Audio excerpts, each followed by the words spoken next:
Hello everyone, मैं हूं आतिफा काजी और ऑडियो आर्टिकल प्रोग्राम के सीरीज में आपका स्वागत करती हूं।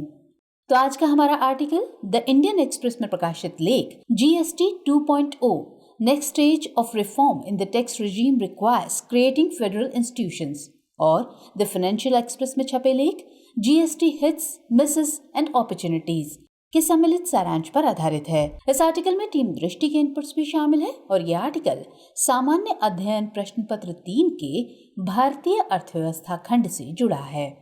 तो आइए आर्टिकल की शुरुआत करते हैं।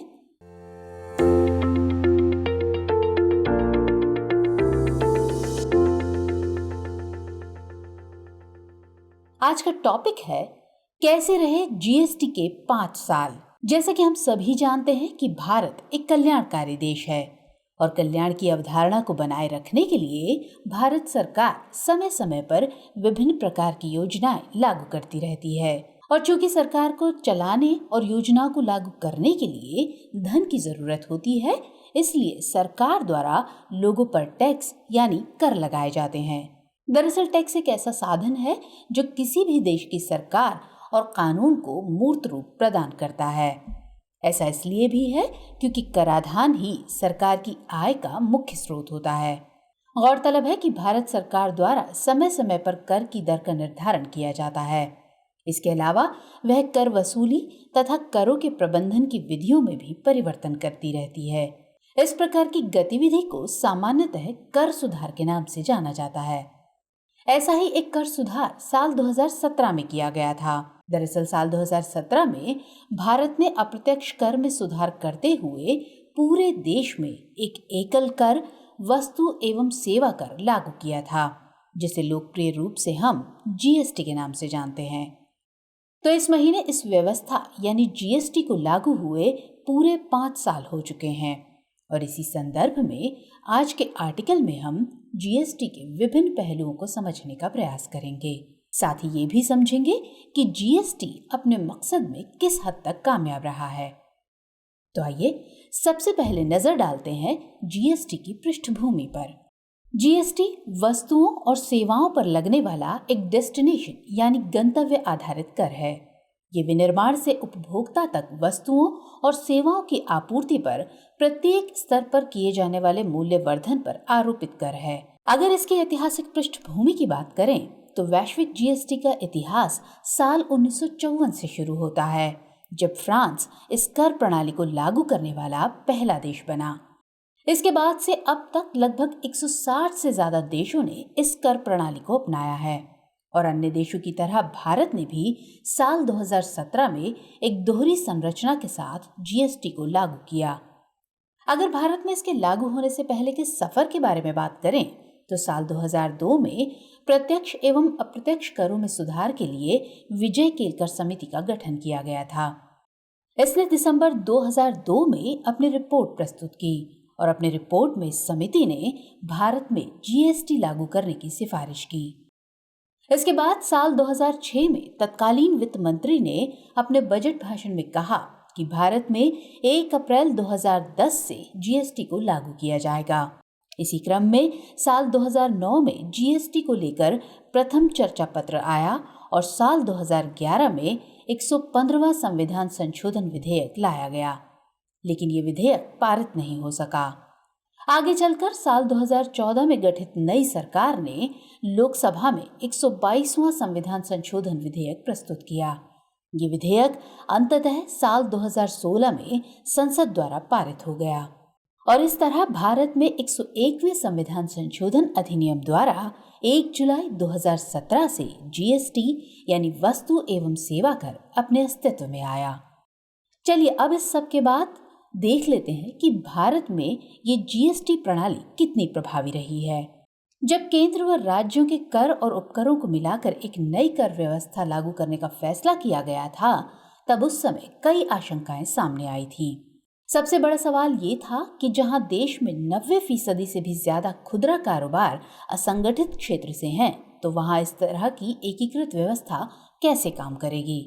लेकिन आंकड़ों को देखने से लगता है कि जीएसटी प्रणाली अपने रास्ते में आने वाली कठिनाइयों का मजबूती से सामना करते हुए आगे बढ़ रही है। अगर हालिया आंकड़ों पर नजर डालें तो पता चलता है कि नई कर व्यवस्था के जरिए औपचारिक अर्थव्यवस्था का दायरा बढ़ा है। आयकर और जीएसटी के विवरण के मिलान करने से दिखता है कि कर चोरी के मामले कुछ हद तक कम हुए हैं।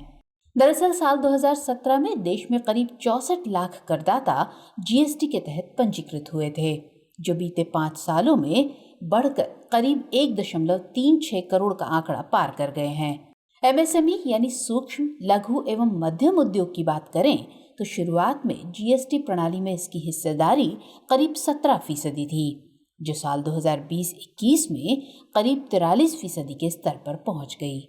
गौरतलब है कि राजस्व संग्रह के मोर्चे पर भी जीएसटी ने अपना अहम योगदान दिया है। साल 2017-18 में औसतन मासिक जीएसटी संग्रह जहां करीब 82,000 करोड़ रुपए था, वहीं ये साल 2019-20 में बढ़कर 1 लाख करोड़ के पार पहुंच गया। हालांकि कोरोना महामारी की वजह से साल 2020-21 में इसमें थोड़ी कमी आई, लेकिन साल 2021-22 में फिर से ये आंकड़ा करीब 1.23 करोड़ पर पहुंच गया। इस साल के लिए ये औसत 1.40 करोड़ के पार जा सकता है। वित्त मंत्री के एक हालिया बयान के मुताबिक जून 2022 में जीएसटी संग्रह 1.44 करोड़ रुपए रहा, जो पिछले साल के इसी महीने की संग्रह की तुलना में 56% अधिक है। इसके अलावा जीएसटी के जरिए एक राज्य से दूसरे राज्य में व्यापार करने में भी सहूलियत हुई है। दरअसल अंतर्राज्यीय व्यापार की स्थिति में बाधा के तौर पर नजर आने वाली राज्य की सीमाओं को आईजीएसटी द्वारा खत्म किया गया है। आपको बता दें कि ई वे बिल सिस्टम पर वर्तमान में करीब 41 लाख से ज्यादा करदाता पंजीकृत हैं और इसके तहत करीब 7.8 करोड़ ई वे बिल जनरेट किए जाते हैं। दरअसल 31 मार्च 2022 तक भारत में कुल 1.36 करोड़ एक्टिव जीएसटी रजिस्ट्रेशन थे, जबकि जून 2022 के आंकड़ों से पता चलता है कि अप्रत्यक्ष कर के संदर्भ में करीब 112% टैक्स पेयर बेस यानी कर आधार बढ़ा है। तो कुल मिलाकर अगर इस गति को बनाए रखा जाता है तो जीएसटी संग्रह देश को मध्यम अवधि में 20% के कर जीडीपी अनुपात की ओर बढ़ने में मदद करेगा, जो एक बड़ी कामयाबी होगी। इस लिहाज से देखें तो जीएसटी ने भारत में एक देश एक कर और एक बाजार के फायदों को उजागर किया है। लेकिन इन फायदों के अलावा इसके सामने कुछ चुनौतियां भी हैं। तो चलिए जीएसटी प्रणाली के समक्ष उन चुनौतियों पर नजर डाल लेते हैं। पिछले 5 वर्षों में जीएसटी में निश्चित रूप से कई बदलाव हुए हैं। साथ ही समय समय पर संशोधनों के जरिए करदाताओं के सामने आने वाले कई मुद्दे भी उजागर हुए हैं। लेकिन अब भी कई ऐसे मुद्दे बाकी हैं जो जीएसटी व्यवस्था के अमल को प्रभावित करते हैं। दरअसल जीएसटी के 5 साल पूरे होने के बाद भी राज्यों की कठिनाइयां कम नहीं हुई हैं। केंद्र की ओर से राज्यों को कंपनसेशन यानी मुआवजा देने में देरी केंद्र के साथ राज्यों के टकराव का मुद्दा है। इसके अलावा बहुत से लोग व्यापार की उम्मीद में स्वेच्छा से जीएसटी पंजीकरण प्राप्त करते हैं, लेकिन जब उन्हें रिटर्न दाखिल न करने के लिए पेनल्टी नोटिस मिलने लगते हैं तो वे अक्सर अपना पंजीकरण सरेंडर कर देते हैं और इस तरह ये व्यवसाय बंद होने का एक कारण बनता है। गौरतलब है कि नई कर व्यवस्था मासिक रिटर्न फाइलिंग और कर भुगतान के साथ बहुत सारी अनुपालन आवश्यकताओं को साथ लेकर आई है। इसके कारण कई छोटे व्यवसाय जिनके पास एक बड़ा कोष नहीं है या जो लंबे पेमेंट साइकिल यानी लंबे भुगतान चक्र के साथ काम करते हैं, उन्हें मुश्किलों का सामना करना पड़ा है। इस प्रकार जीएसटी व्यवस्था का एमएसएमई क्षेत्र पर विपरीत प्रभाव पड़ा है। आपको बता दें कि जीएसटी अभी भी एक सीमित कर मॉडल है। इसका अभी भी समग्र रूप में विस्तार नहीं किया गया है। अभी भी पेट्रोल डीजल जैसी कई वस्तुएं हैं जो इसके दायरे से बाहर हैं और इसके बाहर की वस्तुएं केंद्र के अप्रत्यक्ष कर का लगभग 40% हिस्सा बनती हैं। वहीं दूसरी तरफ तकनीकी दिक्कतें भी अभी पूरी तरह से दूर नहीं हुई हैं। जीएसटीएन यानी goods and service tax network द्वारा प्रबंधित आईटी प्रणाली को बार बार गड़बड़ियों का सामना करना पड़ता है और फिर रिटर्न के लिए समय सीमा को कई बार बढ़ाना पड़ता है। इसके साथ ही टैक्स फाइल करने वालों के लिए कई अनुपालन समस्याएं मौजूद हैं। उदाहरण के लिए आयकर अधिनियम और पूर्ववर्ती वैट के विपरीत, जिसमें संशोधित रिटर्न दाखिल करने की अनुमति होती थी, जीएसटी रिटर्न दाखिल करते समय कोई गलती होने की स्थिति में इसकी अनुमति नहीं है। ऐसे में ये करदाताओं पर विपरीत प्रभाव डालता है। तो कुल मिलाकर जीएसटी प्रणाली में अभी भी कई खामियां हैं जिन्हें सुधारे जाने की जरूरत है। तो इन सब के बाद ये सवाल उठता है कि ऐसे में आगे की राह क्या हो सकती है।